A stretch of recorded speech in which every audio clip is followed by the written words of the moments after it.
اعوذ باللہ من الشیطان الرجیم بسم اللہ الرحمن الرحیم نحمدہ و نصلی علی رسول الکریم وعلیہ الطیبین الطاہرین المعصومین۔ شریعت میں دو چیزیں ہیں، عقائد اور احکام۔ عقائد کو ہمیں عقل کے ذریعے سمجھنا ہے، باقاعدہ ہمارے پاس اس کی دلیل ہونی چاہیے۔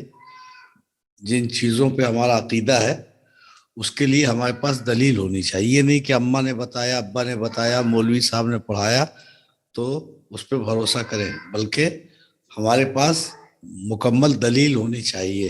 توحید، عدل، نبوت، امامت، قیامت وغیرہ اور اس سے متعلق جو باتیں ہیں ان چیزوں پہ ہمارے پاس شرعی دلیل عقل سے حاصل کرنا ضروری ہے۔ اور اب اس کے بعد جہاں تک عقل سہارا بنتی ہے وہاں تک عقل سے سمجھنا ہے۔ پھر اس کے بعد اللہ نے انبیاء کو بھیجا ہے، رہنمایان دین کو بھیجا ہے تاکہ وہ پروردگار عالم کو پہچانوا سکیں۔ چنانچہ خود حدیث قدسی میں ہے کہ میں ایک چھپا ہوا خزانہ تھا، جب میں نے یہ چاہا کہ میں پہچانا جاؤں تو اے محمد صلی اللہ علیہ وسلم، میں نے تمہارے نور کو خلق کیا، تمہیں خلق کیا۔ تو یہ لوگ زمین پہ بھیجے گئے تاکہ اللہ کو پہچانوائے۔ اللہ خود آ کر کے نہیں بتا سکتا تھا کہ میں خدا ہوں، یا وہ شریعت کے احکام تفصیلی طور پر آ کر کے ہم کو نہیں بتا سکتا تھا، اور نہ ہم میں یہ صلاحیت تھی کہ ہم جاتے اور جا کر خدا سے دریافت کرتے ہیں۔ تو پروردگار عالم نے وسیلے کے طور پر، وسیلہ بنا کر کے یہ ہادیان برحق کو بھیجا، جو معصوم اور بھول چوک ان سے ممکن نہیں ہے، صاحب معجزہ ہوتے ہیں، صاحب کرامات ہوتے ہیں، اور بھی بہت سی خوبیاں ہیں اور اچھائیاں ہیں اور امتیازی پہلو ہیں جو مختلف مواقع پر آپ کے سامنے پیش کیے جا چکے ہیں، جس میں علم، شجاعت اور افضل امت ہونا ضروری ہے ہر اعتبار سے، اور بھول چوک نہ ہو، گناہ نہ ہو، عصمت، معصوم ہونا ضروری ہے۔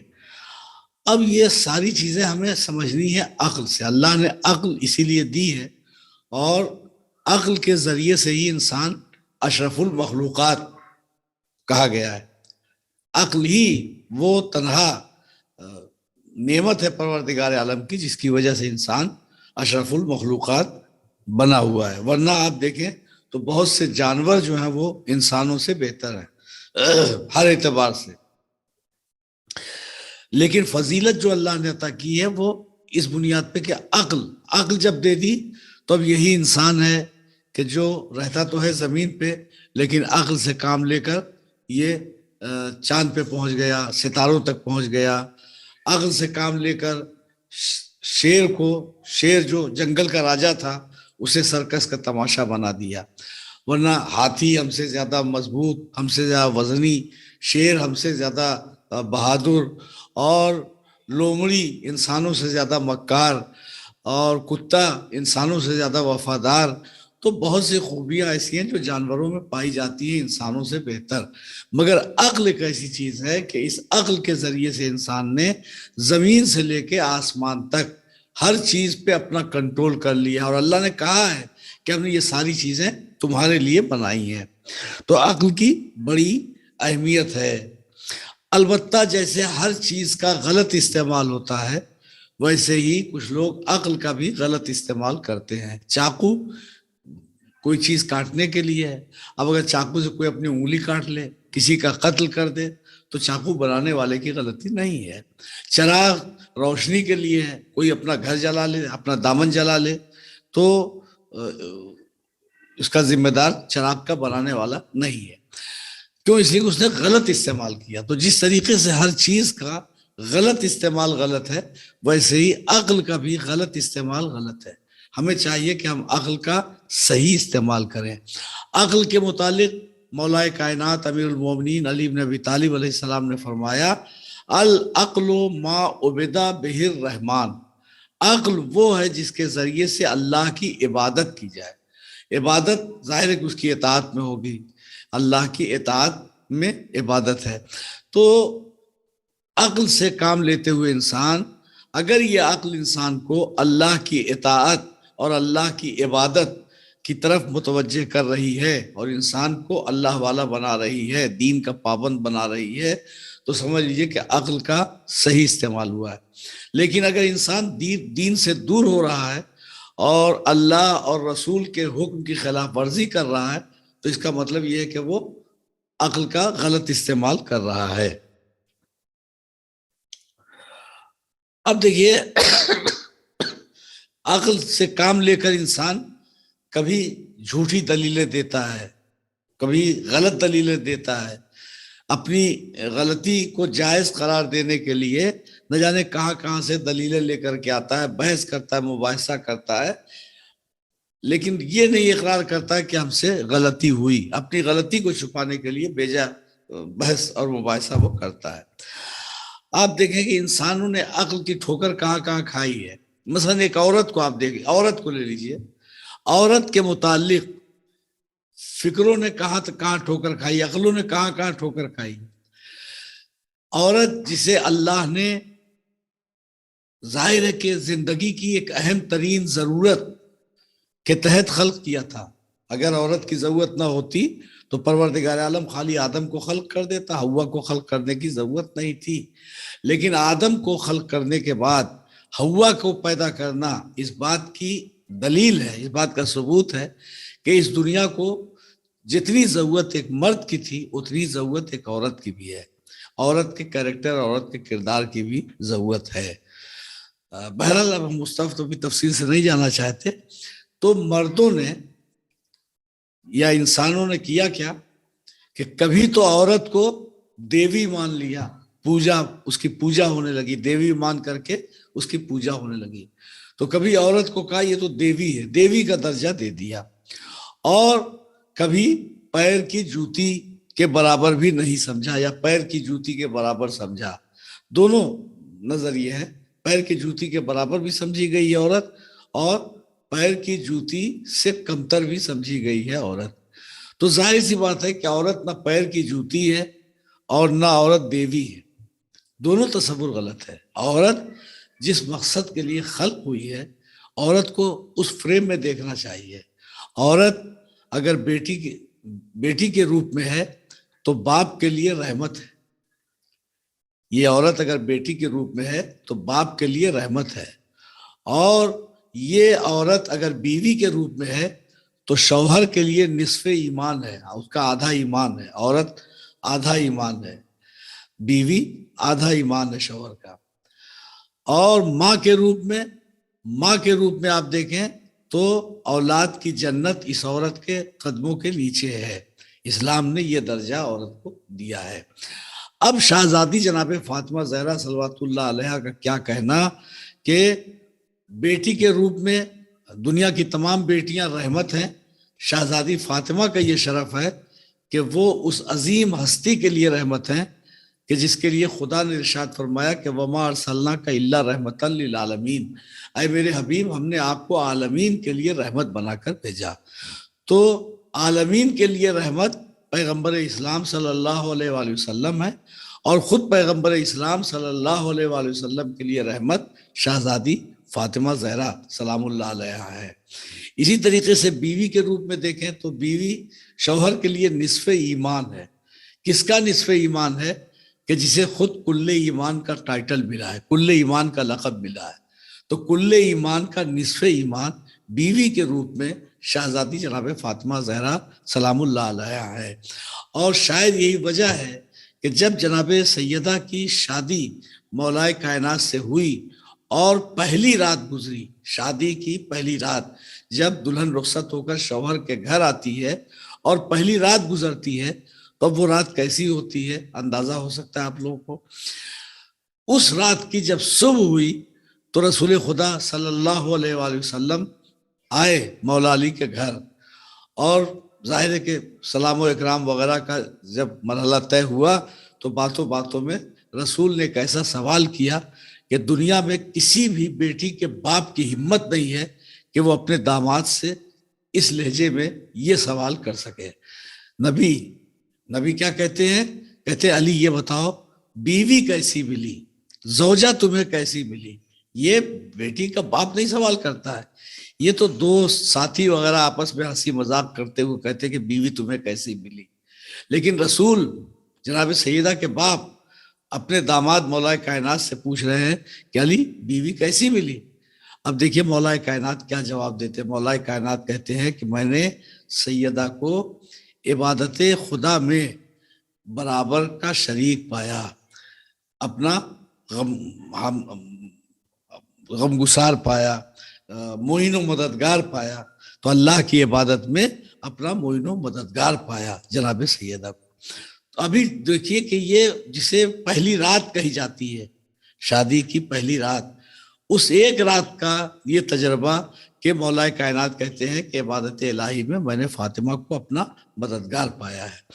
تو بیوی کیسی ملی، اس سوال میں یہ نہیں دیکھا جاتا ہے کہ آنکھیں کیسی ہیں، چہرہ کیسا ہے، بال کیسے ہیں، دانت کیسے ہیں، گردن کیسی ہے، قد کیسا ہے، یہ نہیں دیکھا جاتا۔ یہ رسول نے اسی لیے سوال کیا کہ بیوی کیسی ملی، یہ بتانا چاہتے ہیں کہ بیوی کیسی ہونی چاہیے۔ علی نے جو جواب دیا ہے اسی جواب میں یہ پورا فلسفہ پنہا ہے۔ مولا کائنات کہتے ہیں کہ عبادت خدا میں برابر کا شریک پایا، مقصد یہ ہے کہ بیوی کی جو تلاش ہو تو قد و قامت وغیرہ اور دیگر خوبیاں بعد میں تلاش کی جائے، سب سے پہلے یہ دیکھا جائے کہ یہ عبادت الہی میں شوہر کی مددگار ہو سکتی ہے یا نہیں۔ اب کبھی کبھی تو ایسا ہوتا ہے کہ شوہر صاحب داڑھی رکھے ہوئے ہیں اور شادی ہو گئی، دلہن کو اچھا نہیں لگا، کہا داڑھی منڈوا لیجئے، تو بجائے اس کے کہ عبادت میں مددگار ہو، گناہ میں مددگار ہوتی ہے، گناہ کی طرف متوجہ کرتی ہے۔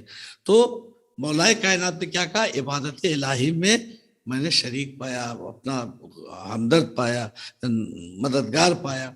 تو بیوی ایسی ہونی چاہیے کہ جو شوہر کو دیندار بنا سکے، یا اگر شوہر دیندار ہے تو اس میں اس کی مددگار ہو سکے، دین کے کاموں میں شوہر کی مددگار ہو سکے۔ تو بہرحال تو اب دیکھیے انسان نے جب دیوی کہا تو وہ بھی عقل کے مطابق نہیں تھا، عقل کے معیار کے مطابق نہیں تھا، اور جب لوگوں نے عورت کو پاؤں کی جوتی کہا تو یہ بھی معیار عقل کے مطابق بات نہیں تھی، بلکہ عورت زندگی کی ایک اہم ترین ضرورت ہے، مرد کی زندگی کا اہم ترین حصہ ہے، دونوں سے مل کر کے گھر کی گاڑی چلتی ہے۔ اگر ایک موٹر سائیکل ہو دو پہیے والی اور ایک پہیہ خراب ہو جائے تو ایک پہیے پر موٹر سائیکل نہیں چل سکتی۔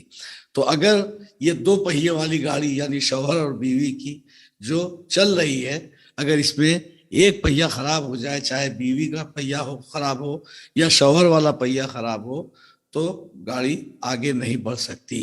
لہٰذا دو مختلف گھروں کے عموماً لوگ ایک جگہ جمع ہو کر کے کوشش کریں کہ آپس میں اس طرح سے سمجھوتا کریں اور ایسی زندگی گزاریں کہ شوہر اور بیوی کی زندگی خوشگوار ہو۔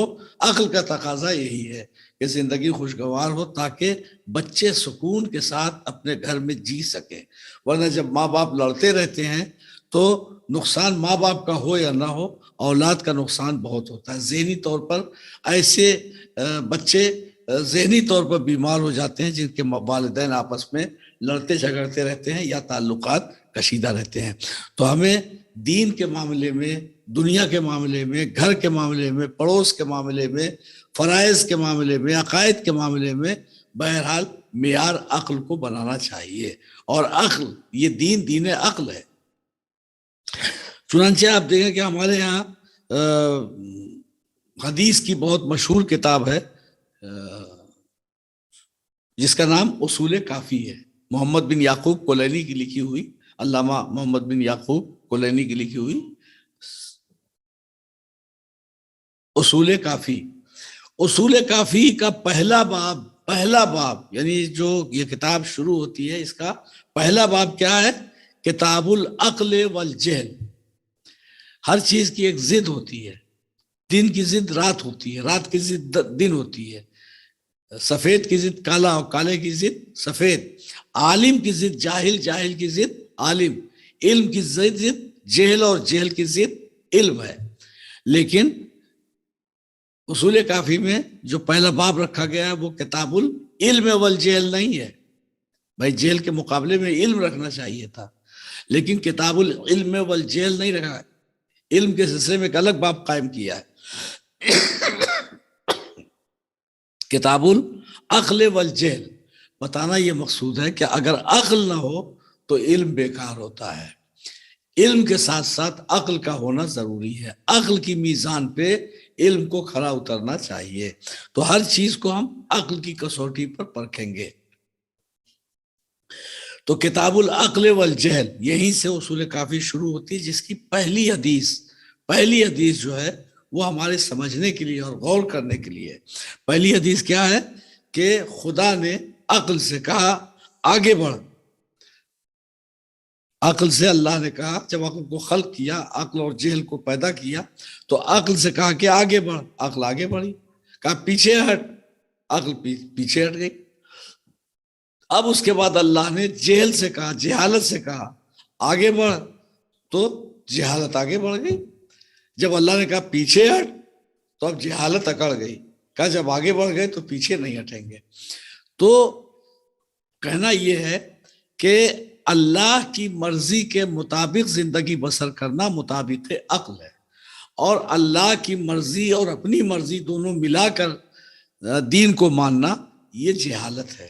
یہ پہلے ہی دن طے ہو گیا، اللہ نے یہ امتحان عقل اور جہل کا اس طریقے سے لیا، یعنی جو اللہ کی مکمل اطاعت کرے وہ عقل ہے، اور جو اپنی مرضی اللہ کی مرضی میں شامل کر دے یہ جہالت ہے۔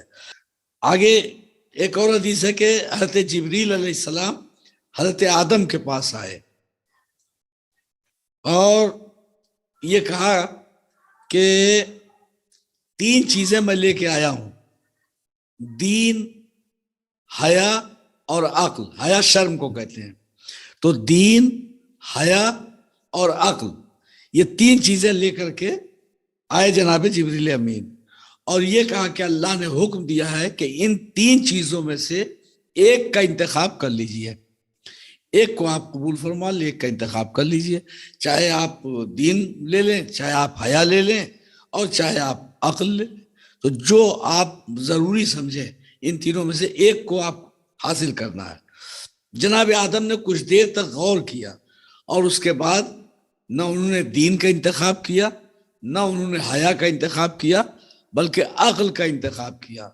کہا جبرائیل عقل ہمارے حوالے کر دو، تو عقل جبریل نے آدم کے حوالے کر دی، اور اس کے بعد جبریل نے دین اور حیا سے کہا کہ اب تم لوگ ہمارے ساتھ واپس چلو، اس لیے کہ انہوں نے عقل کو منتخب کیا ہے تو عقل ہم نے ان کے حوالے کر دی، دین اور حیا کو منتخب نہیں کیا، تو اب تم دونوں ہمارے ساتھ چلو۔ تو دونوں نے کہا کہ اللہ نے ہمیں عقل کے ساتھ رہنے کا حکم دیا ہے، اللہ نے ہمیں یہ حکم دیا ہے کہ جہاں عقل ہو وہیں دین ہوگا، وہیں حیا ہوگی۔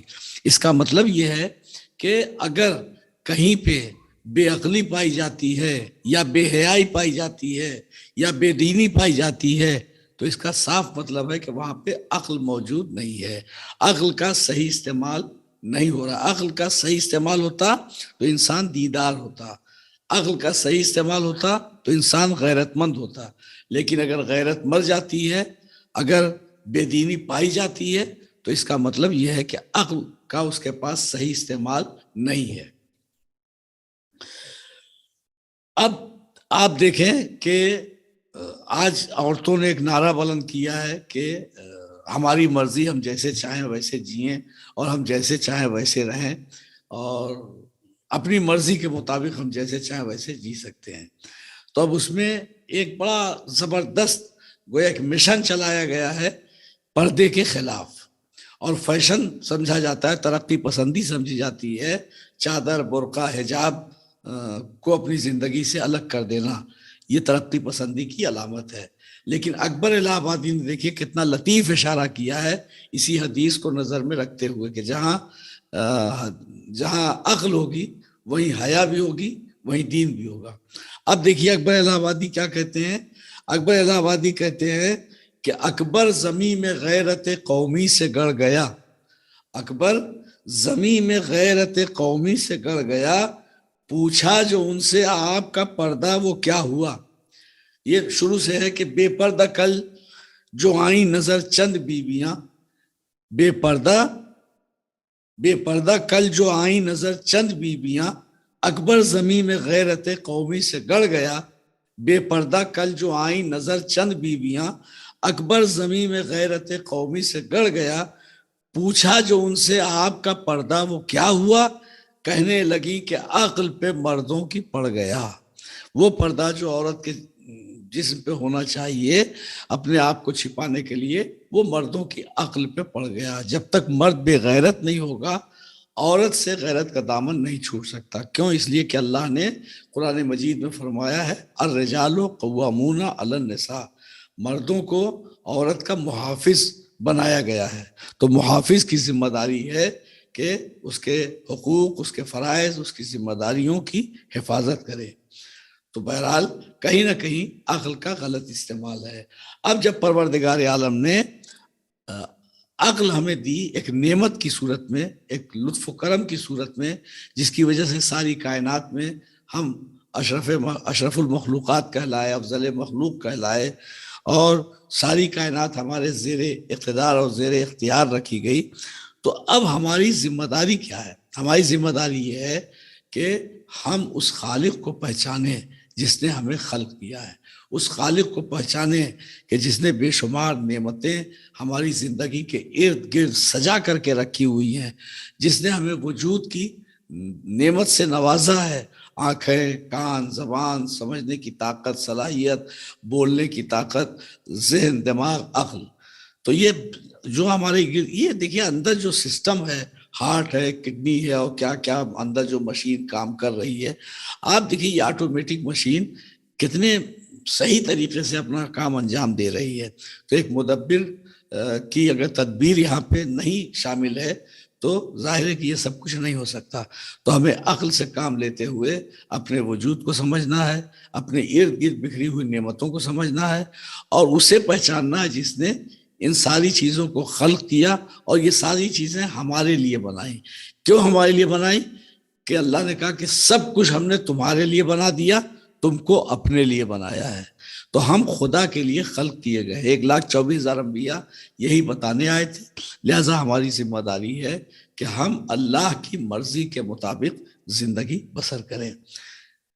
تو اگر یہاں سے گویا غلطی ہوتی ہے اور اللہ سے ہم دور ہوتے ہیں، دین سے دور ہوتے ہیں، تو وہ عقل جس کی وجہ سے ہم کو ایک امتیازی شان حاصل ہوئی تھی، اس سے ہم محروم ہو جائیں گے.